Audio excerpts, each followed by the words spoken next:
The dawn broke over a smoke-choked valley, painting the sky with the orange glow of artillery fire.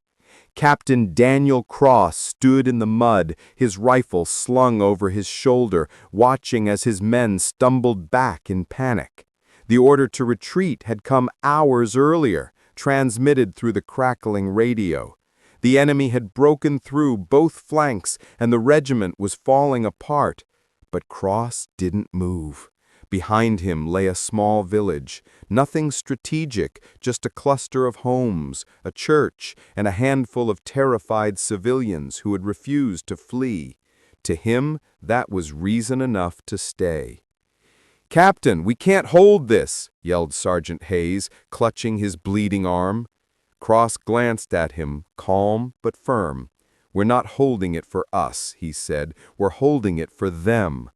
Then he turned back to the ridgeline, where the enemy armor was emerging from the haze. With only 2 machine guns, dwindling ammunition, and a handful of exhausted soldiers, Cross organized what was left of his company. They dug shallow trenches, set traps, and prepared for one final stand. As shells screamed overhead, he moved from man to man, offering words of grit instead of comfort. His voice never wavered. When fear took hold, leadership became the only weapon left. The first enemy wave hit hard. Cross fired until the barrel of his rifle glowed red. Men fell, explosions tore the earth apart, but still he stood. Every time a soldier faltered, Cross's command cut through the chaos. "Hold the line." It wasn't an order anymore. It was defiance itself. By nightfall, the ground was littered with debris and smoke.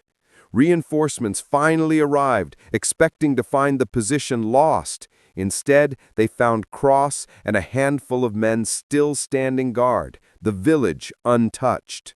When asked why he hadn't retreated, Cross simply replied, "Because someone had to draw the line and not cross it." His stand became a legend, not for victory, but for courage when hope was gone.